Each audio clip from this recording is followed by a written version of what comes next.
पिताजी, हम लोग दिन रात कड़ी मेहनत करके कमाते हैं और डाकू चंपत सिंह के आदमी हमारा धन छीन कर ले जाते हैं। अरे बेटा, हम लोग गरीब पंडित हैं, हमें तो पूजा करवा कर अपना पेट भरना है, हमें राजनीति से क्या लेना देना। नहीं पिताजी, हमारा काम हमारे धर्म की रक्षा करना भी है।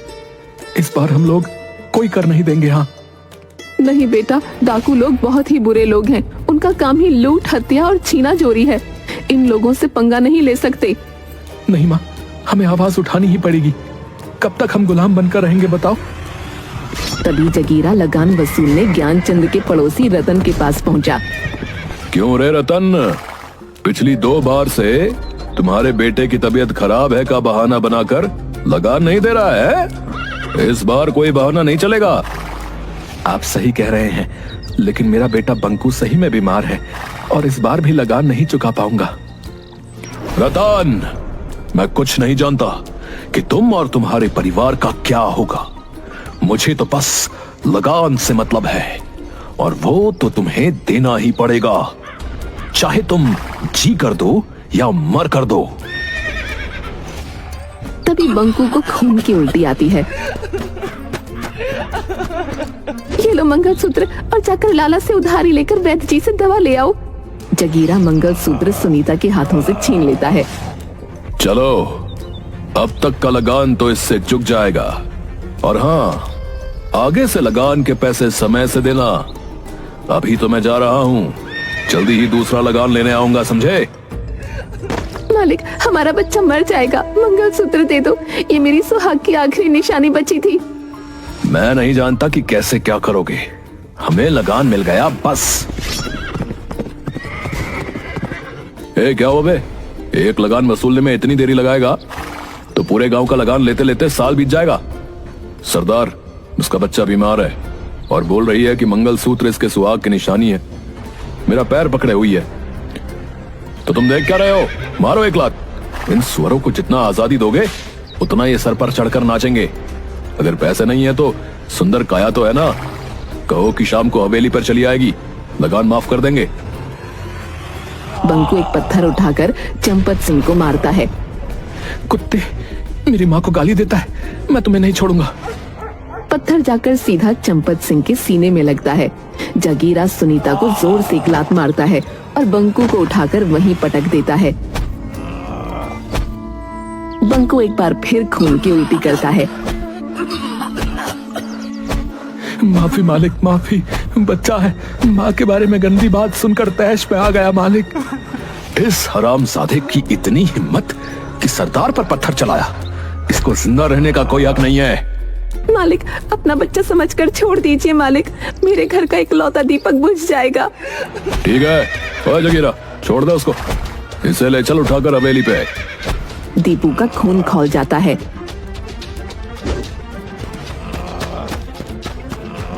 चंपत सिंह की ओर दौड़ता है। सुअर, मैं तुझे नहीं छोड़ूंगा, ये ले। इतना कहकर दीपू एक लाठी चंपत सिंह को मारता है।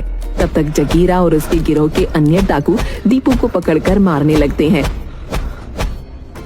रुक जाओ जगीरा, इसने डाकू चंपत सिंह पर हाथ उठाया है, और एक नहीं, इस गांव के 2 लड़के आज हम पर हाथ उठा रहे हैं। इनकी सजा इन्हें मिलेगी।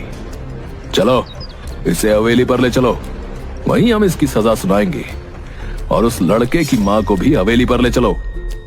मालिक, आप इसे छोड़ दे मालिक, हम ब्राह्मण हैं, हम अपने इष्ट देव की कसम खाकर कहते हैं, अब ऐसा कभी नहीं करेगा। भीख मांगते हैं, हमें छोड़ दो, बदले में मुझे 10 कोड़े मार लो। चंपत सिंह उनकी एक नहीं सुनता। दीपू और सुनीता को लेकर वो अपने अड्डे पर चले जाते हैं।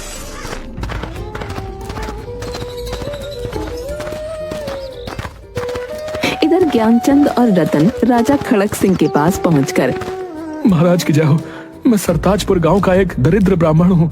मेरा बेटा दीपू और इसकी पत्नी सुनीता को डाकू चंपत सिंह और जगीरा पकड़कर अपने अड्डे पर ले गया है। साथ भेजकर उसे छुड़वा दीजिए महाराज। हाँ महाराज, मैं एक किसान हूँ, मेरा बेटा बहुत दिनों से बीमार है। मेरी पत्नी को जगीरा और चंपत सिंह उठा कर ले गए हैं, उसे वापस करवा दो महाराज। क्या कहा? डाकू चंपत सिंह? देखो, तुम तो जानते ही हो कि डाकू चंपत सिंह से हमारी सेना भी डरती है। इस मामले में मैं तुम लोगों की कोई मदद नहीं कर सकता। अगर कुछ किया तो वो मेरा तख्ता पलट कर सकता है भाई। बेहतर होगा कि तुम लोग चंपत सिंह के पास ही जाओ, शायद उसे दया आ जाए। इधर डाकू चंपत सिंह के अड्डे पर। जगीरा, अरे इस लड़के को पहाड़ी पर ले जाकर नदी में फेंक दे और सुनीता को कल सुबह इसके गांव पर छोड़ आना। आज ये मेरे साथ रहेगी। जगीरा दीपू को ले जाकर पहाड़ी से नीचे नदी में फेंक देता है। नदी में गिरते ही दीपू बेहोश हो जाता है और रात भर बहते बहते एक अनजान जंगल के किनारे पत्थर से टकराकर रुक जाता है। तभी एक महान तपस्वी देवराज की नजर उस पर पड़ती है और वो दीपू को अपनी कुटिया में ले जाकर उपचार करते हैं। कुछ ही देर में दीपू को होश आ जाता है। मैं कहाँ हूँ? देवर्षि, आप कौन हैं? मैं तपस्वी देवराज हूँ बालक। तुम नदी के किनारे पड़े थे तो मैं तुम्हें कुटिया में ले आया। तुम कौन हो बालक, और नदी में कैसे गिर गए? देवर्षि, मैं प्रीतमगढ़ राज्य के सरताजपुर गांव का एक दरिद्र ब्राह्मण का बेटा हूँ। हमारे राजा खड़क सिंह हैं, लेकिन डाकू चंपत सिंह का आतंक हमारे गांव पर है। उसने हम सभी गांव वासियों का जीना हराम करके रखा है। दीपू तपस्वी देवराज को सारी बात बताता है। दीपू, तुमने एक निर्भीक ब्राह्मण का कर्तव्य निभाया है। हम तुम्हें वरदान देते हैं कि अन्याय के खिलाफ तुम जो भी काम करोगे उसमें सामने वाले की आधी ताकत तुम्हारे अंदर आ जाएगी। दीपू जंगलों से होता हुआ अपने गांव की ओर चल देता है, लेकिन तभी उसके सामने जंगल का राजा शेर आ जाता है। देखो शेर भैया, मुझे गांव वालों को बचाने जाना है, मुझे छोड़ दो। हाथ में आए शिकार को यूं ही जाने दूं? मुझे बेवकूफ समझा है क्या? देखो भैया, ऐसे ही मैं बहुत गुस्से में हूँ, और गुस्सा नहीं दिलवा, बता रहा हूँ, नहीं तो तुम्हारे लिए ठीक नहीं होगा। अच्छा, चूहे को भी गुस्सा आता है? तुमने एक शेर को ललकारा है, अब देख तुम्हें कैसे मैं चट कर जाता हूँ, देख। शेर पूरी ताकत से दीपू के ऊपर छलांग मार देता है, लेकिन दीपू पहले से ही चौकन्ना था और पूरी ताकत से अपने मुक्के को शेर के जबड़े पर दे मारता है। शेर की आधी शक्ति दीपू में आ गई थी, इसलिए शेर कुछ दूर जाकर गिरता है। शेर की दहाड़ से पूरे जंगल के जानवर इकट्ठा हो जाते हैं। दोनों में भयंकर लड़ाई शुरू हो जाती है।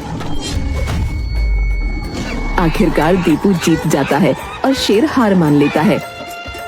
अब मुझे छोड़ दो बालक, तुम जो कहोगे हम और हमारी प्रजा तुम्हारे लिए करेंगे। तो ठीक है, तुम और सभी जंगल के जानवर हमारे गांव को डाकुओं से छुड़वाने में मदद करेंगे। अब ऐसा ही होगा। चील, तुम जासूसी कर बताओगी कि चंपत सिंह का गिरोह कहां पर है। जब हम चंपत सिंह से लड़ रहे होंगे तभी तुम ऊपर से पैसों की बारिश कर देना, ताकि डाकू लोग पैसे लूटने लगें और हम आसानी से उनको बंदी बना सकें। वाह, अच्छी योजना है। मुझे तो डाकुओं का भोजन भी मिल जाएगा। बंदर मामा, आप पहले से ही सभी साथियों के साथ पेड़ों पर रहेंगे। मौका मिलते ही डाकू का हथियार उठाकर भाग जाना। गजब, मुझे भी हथियार का डर नहीं रहेगा। निहत्थे डाकुओं का स्वादिष्ट भोजन, मजा आ जाएगा। कोयल बहन, तुम्हें जैसे ही कोई गड़बड़ दिखाई दे अपनी मधुर आवाज से हमें सूचित करना।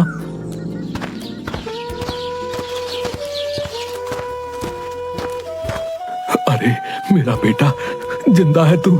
अरे ओ दीपू की माँ, सुनती हो? जरा बाहर तो आना, देखो कौन आया है। आपको कई बार कहा कि दीपू का नाम ना लो, मुझे उसकी याद आ जाती है। अरे मेरा लल्ला तो जिंदा है, मैंने तो आशा ही छोड़ दी थी। हम कल सुबह ही गांव छोड़कर चले जाएंगे, नहीं तो चंपत सिंह के डाकू दीपू को जिंदा नहीं छोड़ेंगे। पिताजी, अब हम नहीं, चंपत सिंह और उनके डाकू हमारे गांव को छोड़कर जाएंगे। नहीं बेटा, हम लोग उनसे नहीं जीत सकते। वे हथियारों से हम सभी को मौत के घाट उतार देंगे। पिताजी की बात मान ले दीपू, हम लोग चलते हैं कहीं दूसरी जगह। अरे जिंदा बच्चे तो कहीं भी रहकर अपना जीवन गुजार लेंगे। हाँ बेटा, उस दिन सुनीता जगीरा को दांत काटकर भागकर जंगलों में जा छुपी। चंपत सिंह और उनके डाकू रतन के घर पर आए और सुनीता के न मिलने पर दोनों बाप बेटों को मार पीट कर गांव से निकाल दिया। दीपू ज्ञानचंद को अपने साथ हुई घटनाओं के बारे में बताता है। ज्ञानचंद और विजया को विश्वास दिलवाता है कि वो और जंगल के उसके साथी मिलकर डाकुओं को गांव से मार भगाएंगे। दूसरे दिन सुबह में कोयल आकर कूकने लगती है। पिताजी, लगता है खबरी ने डाकुओं को बता दिया कि मैं आ गया हूं। कोयल, तुम जाकर जंगल में खबर कर दो।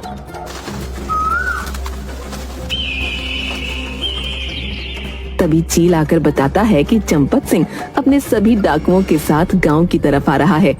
इधर कोयल के कहने पर शेर सभी जानवरों को लेकर सरताजपुर गांव पहुंच जाता है। सभी गांव वाले घबराकर इधर उधर भागने लगते हैं।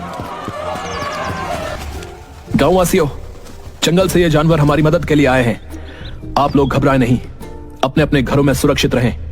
बोलो बालक, अब हमें क्या करना है?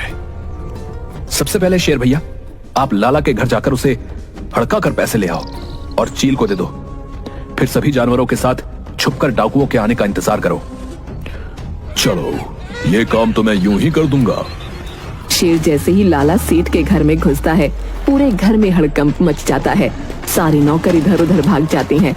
सेठ तिजोरी छोड़कर कमरे में बंद हो जाता है। बंदर मामा जाकर उसमें से सारे पैसे लेकर एक कपड़े में बांधकर चील को दे देते हैं। तभी कोयल कूकने लगती है। चंपत सिंह जगीरा और डाकुओं के साथ वहां पहुंचता है। पंडित, हमें मालूम है कि तुम्हारा बेटा जिंदा बचकर आ गया है। चुपचाप अपने बेटे को सरदार के सामने ले आओ, नहीं तो हम तुम्हारे घर को आग लगा देंगे, समझे? मैं भी तुम्ही लोगों का इंतजार कर रहा था। अरे तू क्या निकालेगा? मैंने तुम्हें बिल से निकालने के लिए जानबूझकर तुम्हारे पास खबर पहुंचवाई थी। अच्छा, तो चींटी के भी पर निकल आए। ए जगीरा, पकड़ कर लाओ उस पंडित के बच्चे को। आज सभी गांव वालों के सामने उसे जिंदा जलाएंगे, ताकि आज के बाद कोई सर नहीं उठा सके। अरे जगीरा, फिलहाल तो अपनी जान की फिक्र कर। साथियों, आक्रमण! पेड़ों पर से अचानक बंदर सारे कूदकर शोर मचाते हुए डाकुओं पर टूट पड़ते हैं और उनके हथियार लेकर पेड़ पर भाग जाते हैं। तभी सभी जानवर एकाएक डाकुओं पर आक्रमण कर देते हैं। शेर को देखकर सभी जान बचाकर इधर उधर भागने लगते हैं। तभी चील ऊपर से पैसों की बारिश कर देता है। डाकू लोग पैसा लूटने लगते हैं। अरे हरामजादों, अरे पैसा छोड़ो और युद्ध करो। शेर कई डाकुओं को घायल कर देता है और उन्हें खा जाता है। सारे डाकू मारे जाते हैं। भागता काहे कमीने? ये ले मेरा फौलादी मुक्का। मुझे छोड़ दो, मुझे छोड़ दो, ये शेर मुझे खा जाएगा। वो कुछ सोच पाता इससे पहले सारे जानवर उस पर टूट पड़ते हैं। जगीरा के साथ चंपत सिंह भी मारा जाता है। गांव वालों, सभी अपने घर से बाहर आ जाओ। सारे डाकू मारे गए। अब हमारा गांव दरिंदों से मुक्त हो गया है। सारे गांव वासी खुशी से नाचते हुए अपने अपने घरों से बाहर आ जाते हैं।